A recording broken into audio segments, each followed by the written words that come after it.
Olá, meu irmão. Olá, minha irmã. A paz do Mestre Jesus esteja com todos vocês. Que Deus abençoe poderosamente sua vida nessa semana que começa. Que Deus abençoe e que Ele possa falar conosco por intermédio sempre da sua santa palavra. O texto hoje, para nossa breve reflexão, encontra-se no Evangelho de Jesus Cristo. Segundo Marcos, eu quero ler o capítulo 6. Nós vamos ler ali a partir do verso 7. Diz assim, a partir do verso 6,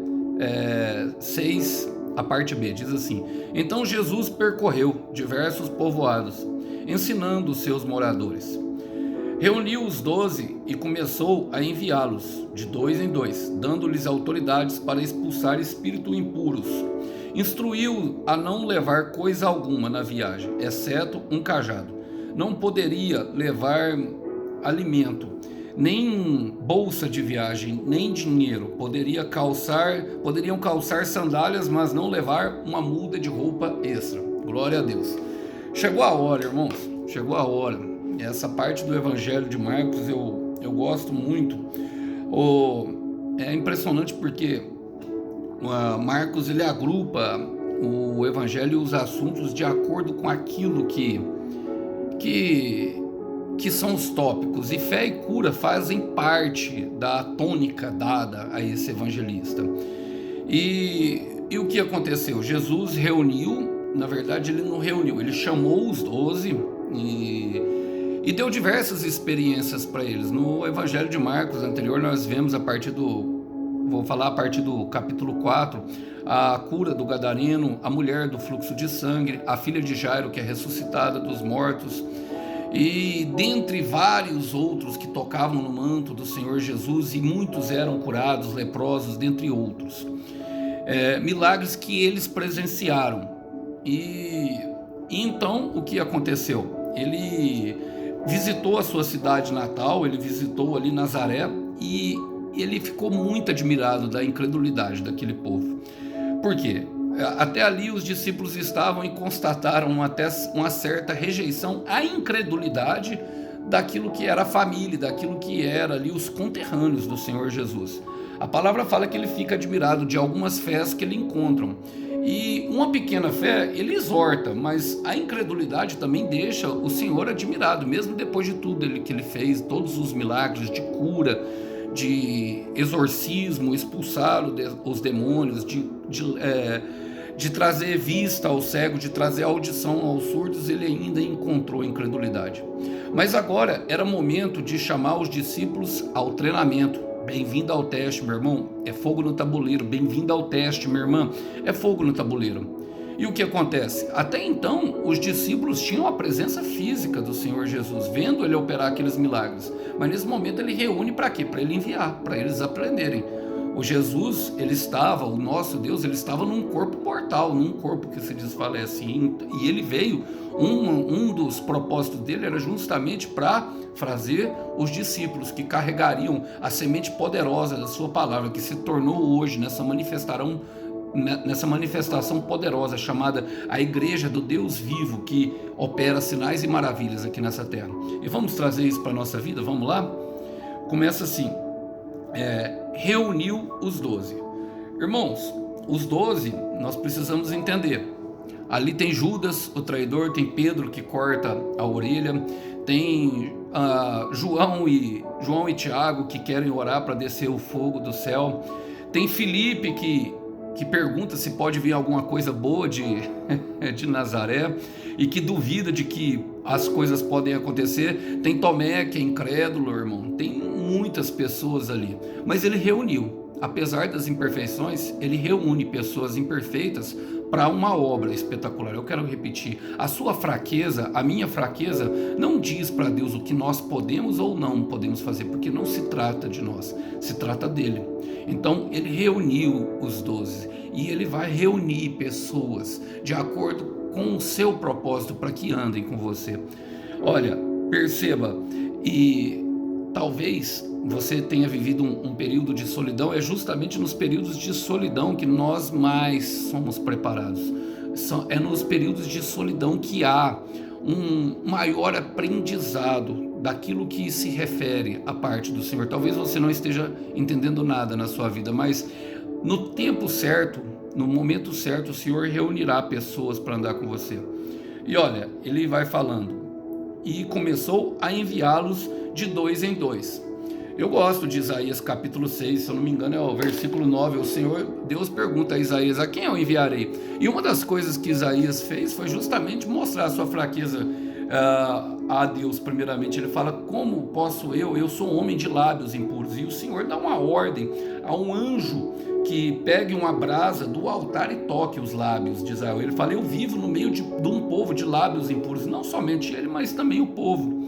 E aquilo não poderia ser desculpa, mas o Senhor começa a enviar, o Senhor nos chama a enviar, irmão. Perceba que eles não estavam preparados, passaram por medo, mostraram o seu medo diante de Deus, quando Jesus mandou eles atravessarem para o outro lado, e eles enfrentaram a tempestade em Marcos 4,35, depois observaram o gadareno e a legião de 2.000 demônios, olha, observaram ali a cura da mulher do fluxo de sangue, e perguntou, como o Senhor pode dizer de onde saiu tanto poder, se as pessoas apertavam ele, viram tudo, mas o Senhor envia, e ele envia de 2 em 2. Eu quero dizer, meu irmão, minha irmã, tem alguém que vai ser enviado com você, é necessário, sabe, às vezes o período é de solidão, mas é um período de aprendizado, mas há uma pessoa preparada, e aqui eu quero até não só voltar à parte de amizade, mas assim,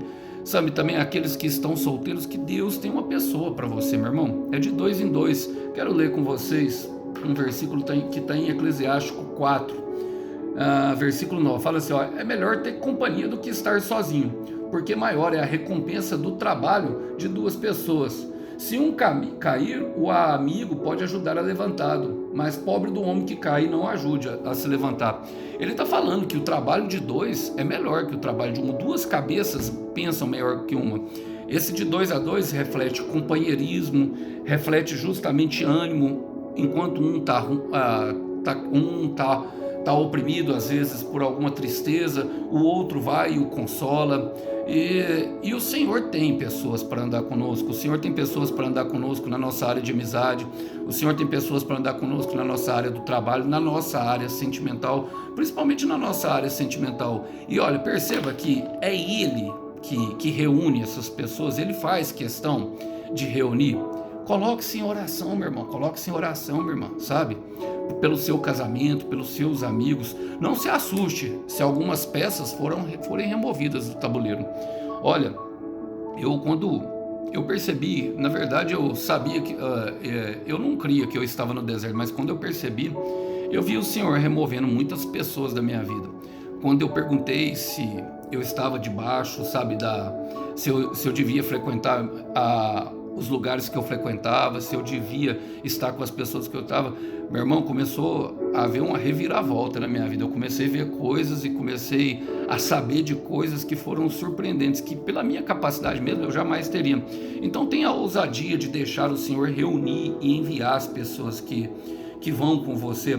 Olha, perceba que o Senhor nunca nos envia despreparados. Ele fala, dando-lhes autoridade. Autoridade de quem?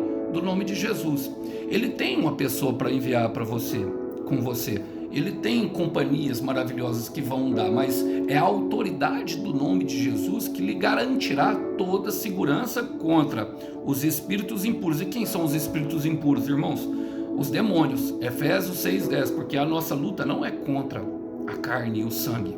Não é, meus irmãos. Eu sei que muitas vezes nós vamos nos afastar, o Senhor vai fechar portas, porque Ele ouve conversas que nós não ouvimos, Ele vê o nosso futuro e Ele sabe o que combina com o nosso propósito. E muitas vezes Ele vai nos afastar de pessoas muito queridas que nós não entendemos nada, mas Ele vai nos dar autoridade. Ele jamais vai nos enviar sem o recurso necessário que precisamos. Jamais Ele vai nos enviar numa empreitada, irmão, sendo que Ele nos dê aquilo que nós precisamos. E tudo que nós precisamos, meus irmãos, é da autoridade do nome de Jesus. Eu quero repetir, tudo que nós precisamos é a autoridade do nome de Jesus, porque essa autoridade é a mesma autoridade, é o mesmo poder que ressuscitou Ele mesmo dos mortos. Ela tem autoridade sobre as estações, tem autoridade sobre o tempo, cala-te mar, aquieta-te vento, tem autoridade sobre os espíritos impuros, tem autoridade de cura sobre as doenças, tem autoridade, meus irmãos, até mesmo sobre a morte, como foi curado na filha de Jairo. Então ele tem autoridade para expulsar o mal de perto de nós. Nós vamos sem a presença física do Senhor Jesus, mas nós vamos para uma missão como se Ele estivesse conosco, a fim de quê? Produzir fé e arrependimento. Eu gosto de Marcos 1,15, irmãos, que retrata justamente os discípulos estavam vivenciando uma pequena parte do que seria implantado o reino dos céus, que foi mostrado ali em Marcos 1,15, que fala: enfim chegou o tempo prometido. E agora que está chegando o tempo prometido, meu irmão, minha irmã, depois de muito sofrimento, chegou o tempo supletivo. O reino de Deus está próximo. Arrependam-se e creiam nas boas novas. E perceba que esse tempo ele chega junto com uma menção de arrependimento e de fé, justamente que promove cura e que expulsa todo o mal de perto de nós. Olha, mas jamais mesmo Ele nos deixará sem recursos para ir para a viagem, para a jornada que nós temos. Ele fala: instruiu-os a não levar coisa alguma na viagem, exceto um cajado. Irmãos, por que o cajado? Eu gosto, o cajado ele tem várias tipologias na palavra de Deus, mas a tipologia principal do cajado é justamente essa: instrução. Ou seja, é instrução da parte de Deus, é direção e cuidado. É direção e cuidado. O cajado fala disso na Bíblia. Em Salmos 23, versículo 4, fala: ainda que eu ande pelo vale da sombra da morte, não temerei mal nenhum. Por quê? Porque tu estás comigo. O teu bordão e o teu cajado me consolam. Olha, o teu bordão e o teu cajado me consolam.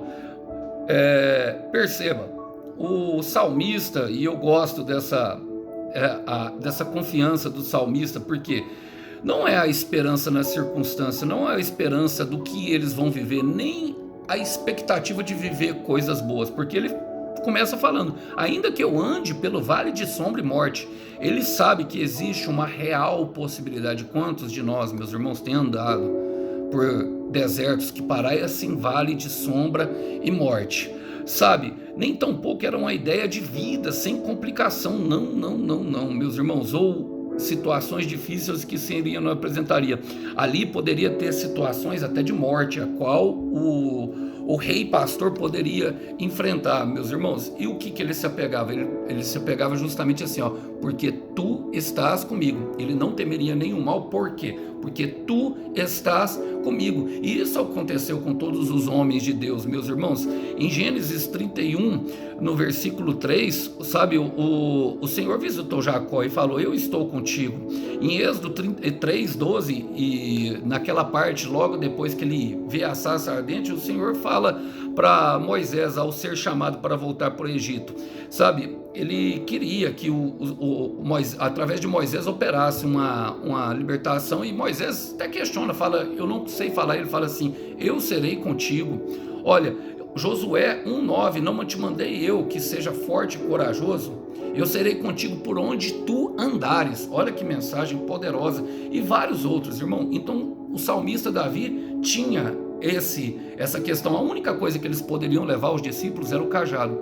E tem muitas pessoas preparando para propósitos grandiosos da parte do Senhor, que no momento se encontram sem nada, mas que num piscar de olho, de repente vão ter tudo. Por quê? Porque vão ter um cajado, vão ter uma direção. Então permaneça na direção que Deus lhe deu, meu irmão, mesmo que esteja difícil, mesmo que esteja andando de vale de sombra de morte, minha irmã, permaneça na direção que Deus deu. Essa é a melhor direção. Olha, não leva coisa alguma. Ele continua falando: não leve alimento, bolsa de viagem e nem dinheiro. Isso remete justamente a Mateus 6,22, mas eu quero ler com vocês a parte de Lucas 12, que fala desse mesmo texto, que o Senhor nos chama a atenção a observar os passarinhos. Foi logo depois dele contar uma parábola de um homem que era rico, sabe, e que ele tinha gastado todo o seu dinheiro e trabalhado a vida inteira para juntar aquele dinheiro. E Deus se apresenta para ele e fala assim: louco, hoje eu vou te pedir sua vida. E o Senhor fala assim, ó, Lucas 12, 22. Então, voltando-se para os discípulos, Jesus disse: por isso eu lhes digo, que não se preocupem com a vida diária. Irmãos, basta cada dia o seu próprio mal. É o que ele fala em Mateus 6,34. Ó, olha o que ele fala. Se terão o suficiente para comer, com um corpo, se terão o suficiente para vestir. Pois a vida é muito mais que comida, e o corpo é mais que a roupa. Pois a vida, olha, observem os corvos, eles não plantam e nem colhem e nem guardam comida em celeiros, pois Deus os alimenta, e vocês valem muito mais do que qualquer passarinho. Ele trouxe a ideia dos corvos, porque os corvos haveria uma maldição, era um animal maldito, era uma ave maldita, tanto que é o corvo que começa a furar a cabeça do ladrão na cruz. Também é o corvo que traz o alimento para Elias. Mas o que o Senhor quer querendo dizer? Primeiro, ele chama a atenção nossa. Observem as aves do céu. Por quê? Porque nós devemos manter o pensamento nas coisas que são do alto. E os discípulos, eles estavam justamente num momento em que eles teriam um treinamento de fé deles, meus irmãos. Eles passariam por diversas situações, lembrando, sem o mestre na presença física, mas com um cajado que representaria que o Senhor é o meu pastor e que de nada eu teria falta. E essa confiança é que o Senhor quer que nós carreguemos, meus irmãos, durante o período que nós passamos por escassez. Olha, o Brasil e o mundo hoje vive períodos, sabe, de extrema estabilidade econômica e escassez. Sabe, alguns países não conseguem enxergar um amanhã porque paira uma neblina na frente. E isso traz bastante preocupação, principalmente entre as famílias. Mas Deus, ele nos chama a atenção ao valor que ele nos dá. João 3,16, Deus amou o mundo de tal maneira. É nisso que ele quer que você creia, irmão. É nisso que ele quer que você creia, que ele deu o seu Filho unigênito para todos aqueles que nele crê, não pereça, mas tenha vida eterna. Não pereça, mas tenha vida eterna. Eu gosto de Romanos 8,32. Deus que não poupou nem mesmo o seu Filho não nos dará todas as outras coisas. Então não se preocupe, irmão. Um dos treinamentos era justamente extrair a preocupação. Você percebe que durante esse tempo de escassez, durante esse tempo todo, mesmo que a aflição e a pressão aumente demais, o Senhor cuidou direitinho de nós? Eu tenho certeza, meu irmão, você pode ter pegado o Covid-18, pode ter pegado o Covid-19, Covid-20, Covid-21, mas você ainda pegou 4 vezes e ainda está respirando, sabe? Está passando perfume, o cabelo está penteado, tem um banhozinho quentinho, uma cama acolhedora. Por quê? Porque o Senhor tem cuidado de você, o Senhor tem cuidado de nós e Ele cuida nessa viagem. Olha, não poderia levar alimento, por quê? Porque quer dizer que eles seriam alimentados pela provisão do Senhor, seria a provisão do pastor de Israel, aprenderiam a confiar, aprenderiam, sabe, naquele momento quem era Deus no sentido de trazer recursos. Olha, ele continua falando que poderiam calçar as sandálias, mas não levaram a muda de roupa. E eu gosto dessa parte. A muda de roupa fala justamente da provisão, mas o que fala a sandália? Em Êxodo 3, o Senhor Deus fala para Moisés, fala assim, ó, tire as tuas, a partir do verso 5 ele conta ali a conversa, o diálogo que ele teve com Moisés. Ele fala, Moisés, tira as sandálias dos pés e para pisar nessa terra, porque essa terra é santa. Tirar as sandálias do pé representa justamente esquecer todo o passado. O que ficou para trás, ficou. Agora seria uma nova caminhada. E eu gosto justamente de Atos dos Apóstolos, capítulo 12. A partir do verso 6 conta a história de uma poderosa libertação operada por um anjo de uma igreja que intercedia. O anjo apareceu no interior da cela e isso relata muito o que os discípulos enfrentariam. Eles passariam por libertações de presos e cativos, ali logicamente espirituais, mas aquela libertação mostra como o Senhor trabalha. O anjo apareceu no interior da cela. Primeiro ele trabalha em todo o nosso interior, para depois se mostrar exteriormente aquilo que foi feito. E olha, Quando acaba aquela libertação, Pedro estava cercado de guardas, porque ele era considerado um prisioneiro perigoso diante da expansão do evangelho naquele momento, e já teria sido julgado à morte por Herodes Antipas, e Deus depois mata ali o próprio Herodes Agripa, na verdade. Olha o que ele fala no versículo 8. Então um anjo lhe disse: vista as sandálias, e Pedro obedeceu. Agora vista a capa e siga-me, ordenou o anjo. O vestir as sandálias ali, meus irmãos, era um novo caminhar.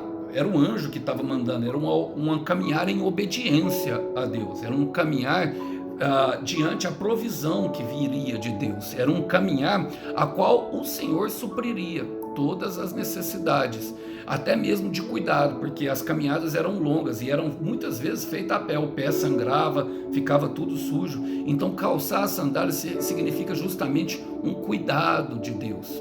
A roupa significa que eles trocariam e seriam supridos das roupas físicas pelas pessoas, mas as nossas roupas, as nossas vestes espirituais seriam o próprio Deus que daria.